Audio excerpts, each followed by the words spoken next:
अस्सलाम वालेकुम, मैं हूं इमरान वसीम। कप्तान के एक और खिलाड़ी पे नाअहली की तलवार लटक गई। इस खबर से अपने आज के इस वीडियो लॉग का आगाज़ करेंगे और फिर आपको बताएंगे कि शेख वकास अकरम, पाकिस्तान तहरीक इंसाफ के सेक्रेटरी जनरल, अदालत उनकी राह क्यों तकती रह गई। और जब शेख वकास अकरम साहब कमरा अदालत में नहीं पहुँचे, अदालत ने मजबूरन क्या फ़ैसला किया। यानी शेख वकास अकरम के इक़दाम ने अदालत को किस फ़ैसले पर मजबूर किया, ये डिटेल आपके साथ हम शेयर करेंगे। और फिर आपको बताएंगे कि मोदी सरकार की तरफ से, इंडिया की तरफ से पाकिस्तान को क्या धमकी दी गई, उस धमकी पर हुकूमत ने क्या फ़ैसला किया है, वज़ीर आज़म शहबाज शरीफ ने क्या फ़ैसला किया है, आर्मी चीफ आसिम मुनीर का क्या फ़ैसला है,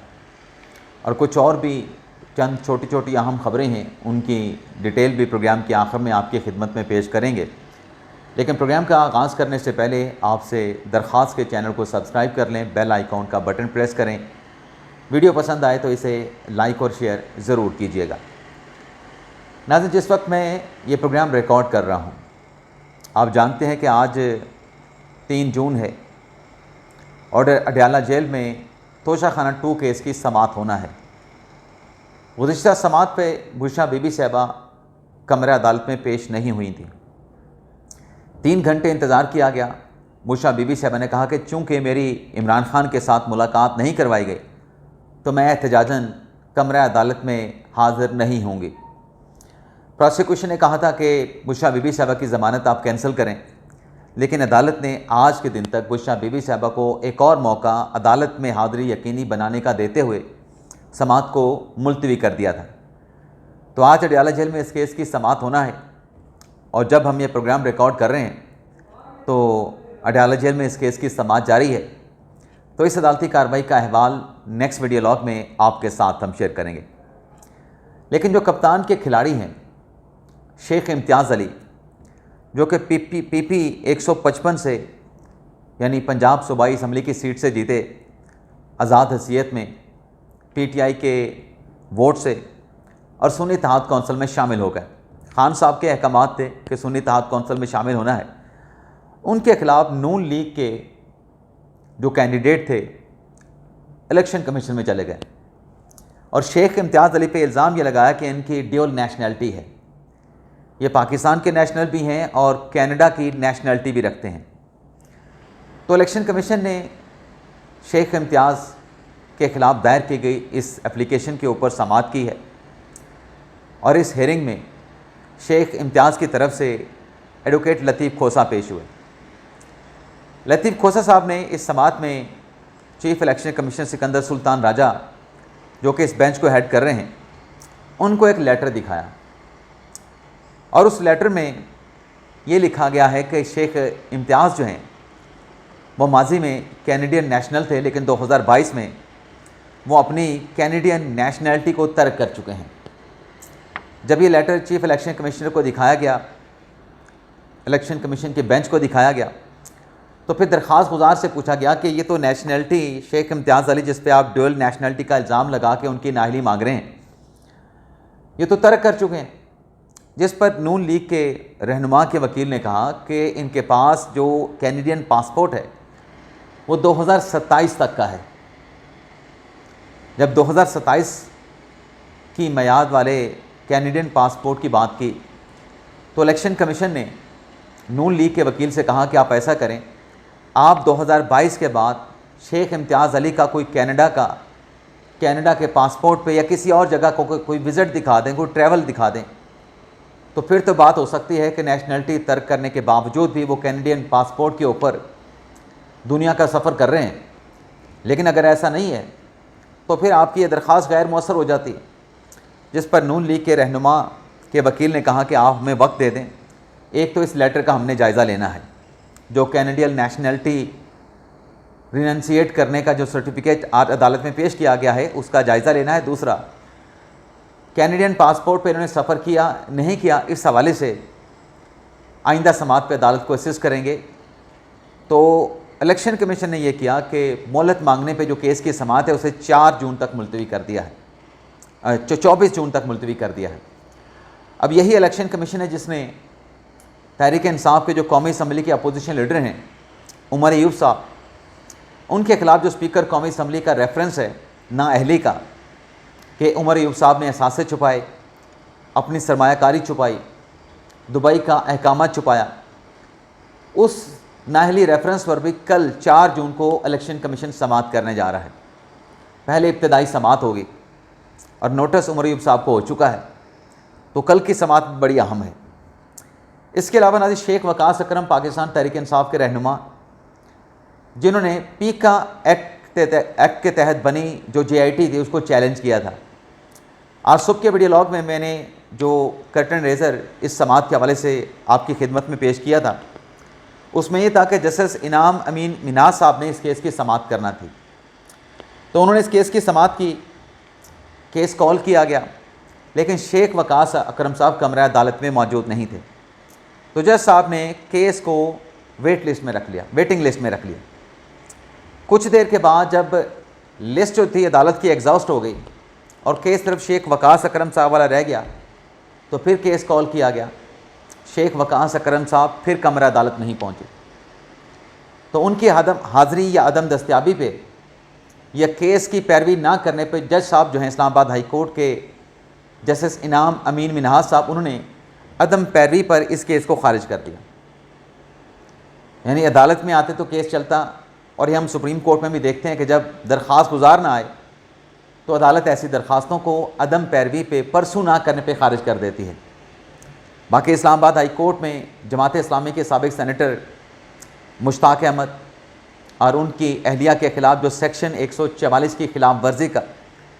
गज़ा के हक़ में फ़लस्तीन के ख़िलाफ़ किया गया जो प्रोटेस्ट और उसमें जो FIR का इंदराज किया गया, उसकी क्वाशमेंट की इस्लामाबाद हाई कोर्ट के जस्टिस मोहम्मद आसिफ साहब ने समाअत की, और जज साहब ने समाअत करने के बाद कल के लिए जो मुतलका फ़रीक़ैन हैं उन्हें नोटिस करके बुला लिया है कि बताएं कि ये जो मुकदमा दर्ज किया गया है, क्वाशमेंट अदालत से मांगी जा रही है, तो इस पर आपका जवाब क्या है, आपकी कानूनी पोजीशन क्या है।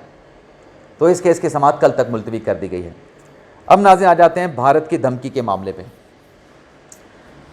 नाज़रीन, इंडिया की तरफ से जो पाकिस्तान पे ऑपरेशन संदूर लॉन्च किया गया, उस ऑपरेशन संदूर की तकमील से मुतल्लिक इंडियन जो हुकूमत है, नरेंद्र मोदी हैं, उनकी काबीना है, उनका ये कहना है कि अभी ऑपरेशन अधूरा है, इस ऑपरेशन को हमने मुकम्मल करना है। और जो इंडियन डिफेंस मिनिस्टर हैं राजनाथ, उनकी तरफ से कहा गया है कि अब की मर्तबा जो ऑपरेशन हम करेंगे, बल्कि पाकिस्तान को ये भी धमकी दी गई कि अब की मर्तबा अगर पाकिस्तान की तरफ से इंडिया में पहलगाम जैसी कोई कार्रवाई की गई, पाकिस्तान की सॉइल इस्तेमाल हुई, नॉन स्टेट एक्टर ऐसी कोई आके कार्रवाई इंडिया में करते हैं, तो इंडिया पाकिस्तान के ख़िलाफ़ कार्रवाई करेगा। वज़ीर दिफ़ा राजनाथ सिंह ने यह स्टेटमेंट दिया है कि अब की मर्तबा जो स्ट्राइक है, पहले तो फ़िज़ाइया ने की थी, लेकिन इस मर्तबा जो स्ट्राइक है वो इंडियन नेवी करेगी। अब ये जो धमकियां हैं, मसला कश्मीर और उसके साथ साथ सिंध ताज का मुआहदा इंडिया ने सस्पेंड कर दिया है। हमारा जो हुकूमती पार्लिमानी वफ़द है वो अमेरिका पहुंचा हुआ है। अमेरिका में हमारे उस पार्लिमानी वफ़द ने चीन, रूस, डेनमार्क, कोरिया, यूनान, अलजायर, घाना और दीगर कई ममालिक के नुमाइंदों के साथ वहाँ पे मुलाकात की है। और इस मुलाकात में पाकिस्तान के डेलीगेशन ने उनके सामने जो नुक्ता रखा है कि एक तो पहलगाम का जो इल्ज़ाम लगाया गया उसका आज तक कोई सबूत भारत ने ना दिया है ना दुनिया को दिखाया है। दूसरा, पाकिस्तान के डेलीगेशन ने ये पॉइंट दुनिया के ममालिक के नुमाइंदों के सामने रखा कि एक तो मसला कश्मीर जब तक अक़वाम मुत्तहिदा की करारदादों के मुताबिक हल नहीं होता, और दूसरा जो सिंध ताज का मुआहदा अबेंस में डाला गया है और इंडिया पाकिस्तान का पानी रोकना चाहता है, उसका रुख मोड़ना चाहता है, तो इन दो इश्यूज़ की वजह से जो ख़ित्ता है, ख़ित्ते के अमन को ख़तरा लाहक रहेगा। अब एक तरफ पाकिस्तान का डेलीगेशन अमेरिका पहुंचा हुआ है, दूसरी तरफ इंडिया की तरफ से पाकिस्तान को धमकियां जारी हैं, और उस धमकियों का एक पहलू ये भी है कि पाकिस्तान के जो शिकस्त है,